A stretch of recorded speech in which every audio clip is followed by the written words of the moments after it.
بسم الله والصلاة والسلام على رسول الله صلى الله عليه وسلم. رب اشرح لي صدري ويسر لي أمري واحلل عقدة من لساني يفقهوا قولي. نسأل الله عز وجل القبول والإخلاص. May Allah عز وجل accept from us and make us sincere in our actions and sincere in our worship towards Him.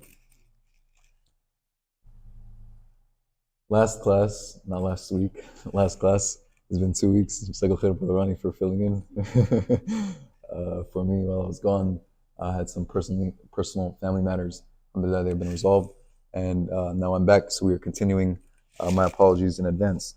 Last class, as a reminder, we talked about the new halaqah series that we're starting, and that which we are trying to live longer with less time. Live longer with less time to supersede and to even match those who have lived longer than us. Way back in the past, as we said, Prophet Nuh and others who have lived many, many years longer than the average of 70 years, as the Prophet Muhammad ﷺ said for this ummah, that the average lifespan of my ummah is 70 or approximately 70 years. So we talked about one of the ways to live longer with less time, or to gain the greater reward within less time, was the time between Isha and the forenoon prayer. Isha and Duha, right? We said that beginning with the Salat al-Isha prayer, that he who prays Salat al-Isha in congregation in the masjid is as if he prayed the first half of the night. And he who completes it with Fajr in Jama'ah, in the masjid, in congregation, it is the second half of the night, completing of the full night in prayer. So instead of sleeping that time, if you could have slept that time, it's as if you prayed the entire night, right? So this is how we are able to worship Allah more with less time. And we said for those who stay after Fajr, stay after the Salah and sit in their place or sit in the masjid and continue remembering Allah Azza wa Jal until the Duha prayer, until the sun has risen, and praise the 2 rak'ahs, is as if they had completed the Hajj. And Allah, we talked about the hadith for those evidences as well, where the Prophet ﷺ says, Tamma, tamma, tamma, complete, complete, complete. And we said that how many times can we do this in a single day, right? Once a day. That's as if instead of waiting a whole year to do Hajj, we're getting that reward. And we said that it does not wipe the obligatory or the obligation of Hajj upon us. All right, so now we're talking, this is the greater reward, and this is, of course, something to be grateful for. That Allah Azza wa Jalla has blessed us with this chance to gain the greater reward within the less time. Allah Azza wa Jalla, He says, وَلَئِن شَكَرْتُمْ لَأَزِيدَنَّكُمْ, right? That he who, وَإِذْ رَبُّكُمْ لَئِن شَكَرْتُمْ لَأَزِيدَنَّكُمْ, that he who gives thanks to Allah Azza wa Jalla, Allah will give him more, right? So it's important for us, we think of being thankful to Allah Azza wa Jalla with the tangible things that we have, but even the metaphysical things like time, it's also something to be grateful for, right? To be grateful that we have an extra hour, to be grateful that we have made it to the night time, that to be able, if we're made it to the night time, that we've made it to the morning time, to be grateful that we have another day, right? The Prophet Muhammad ﷺ would say when he woke up, Alhamdulillah alladhi ahyani or ahyana ba'dama amatana wa ilayhi nushur, right? All praise is to Allah Azza wa Jal, who has given us life after taking it from us, and unto Him is the resurrection. So even the Prophet Muhammad ﷺ gave thanks with this metaphysical of time, this aspect of time, right? And this is important to be grateful for, so that Allah may increase us in it. So we are showing thankfulness in terms of gratitude, and in hopes that Allah will increase us in time and increase us in our barakah in our time. All right, so we show with this extra time gratitude in our time for our time, right? اعملوا آل داود شكرا. What's the whole point of having extra time, right? It's not so that we can have more fun.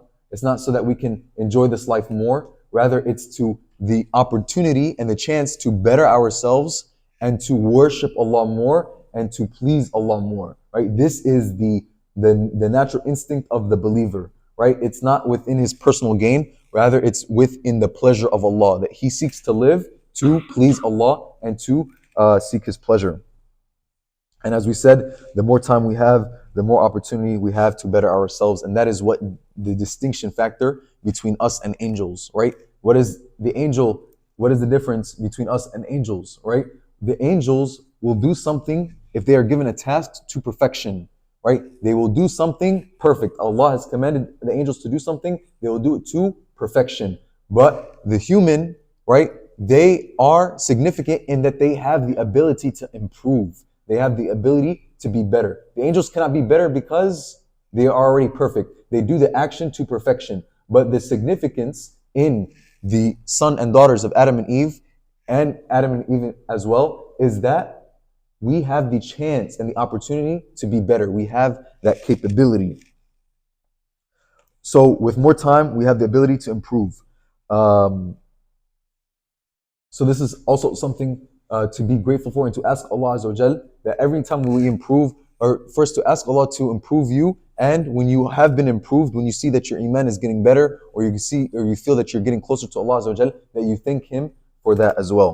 وَإِن تَعُدُّوا نِعْمَةَ اللَّهِ لَا تُحْصُوهَا. Allah Azza wa Jal tells us in the Quran that if you were to count the blessings of Allah, if you were to count the blessings of Allah, you could not number them. You could not number them. Because even every time you are thankful to Allah Azza wa Jal, you are thankful again because He guided you to thankfulness. Right? So the fact that Allah guided you to Islam is something to be grateful for. The fact that Allah had guided you to be thankful is something to be thankful for. So even though the mere thankfulness, beyond the aspect of time that Allah has allowed you to live another day, another second, another minute, the fact that Allah has allowed your beat to beat one more time, the fact that Allah is your parents may still be alive, the fact that Allah has blessed you with food, the fact that Allah has blessed you with security and safety, right? All these things, too many things to be really grateful for. And if we were to spend every second of our life trying to be grateful, we still would not be and still not give Allah Azza wa Jal His due thanks. So what are we supposed to do, right? Are we supposed to just kind of neglect that fact? Oh, I can't really be grateful. I can't give Allah His due thanks, so I'm not going to be grateful. Or I can't do as much, so why bother trying, right? But however, there's a beautiful hadith that I would like to share for those, many of who know, those who don't, is something to learn and something to implement into your own life. And that is the dhikr of the Prophet Muhammad sallallahu alaihi wasallam. And I'll read from the hadith now. When an Abdullah بن غنام البياضي أن رسول الله صلى الله عليه وسلم قال من قال حين يصبح اللهم ما أصبح بي من نعمة فمنك وحدك لا شريك لك فلك الحمد ولك الشكر فقد أدى شكر يومه ومن قال مثل ذلك حين يمسي فقد أدى شكر ليلته. Abdullah ibn Ghanam reported that the Messenger of Allah صلى الله عليه وسلم said, whoever says in the morning, O Allah, whatever favor comes to me has come from you alone without any partner. To you are praise and thanks, then he will have expressed his gratitude for the day. And if he says similar to it in the evening, he'll have expressed his gratitude for the evening. So you can imagine when the moment you wake up, all of the blessings that you have, the fact that you have a new day, a new second, and anything within that you have risen upon of blessings from Allah Azza wa Jal, this is a chance for you to give Allah the thanks that He deserves. Right? This the Prophet Muhammad is saying, فَقَدْ أَدَّى شُكْرَ يَوْمِهِ, that he has given the thanks, his due thanks for the day. And to say at the time of the evening adhkar, right, the morning and evening remembrance supplications after the Asr prayer, is as he has given the thanks that is due for the evening. So this is a beautiful chance, right? Rather than spending each and every second of our lives being thankful to Allah, even if that was possible, that we could say these two adhkar in the morning and the evening, and we would have given Allah His due thanks, right? Now, of course, the first time I'm going to say, you're not going to be able to memorize it. For those of you who do know it, may Allah preserve your knowledge and bless it and increase you in knowledge. For those of you who don't, there's a QR code on top of the sadaqah box, the black box here for the men's, and there's another QR code on the chair for women. You can scan it, learn it in the transliteration. If you don't know the Arabic is there as well, and the hadith is there as well. Take it, learn it, incorporate it into your own lives.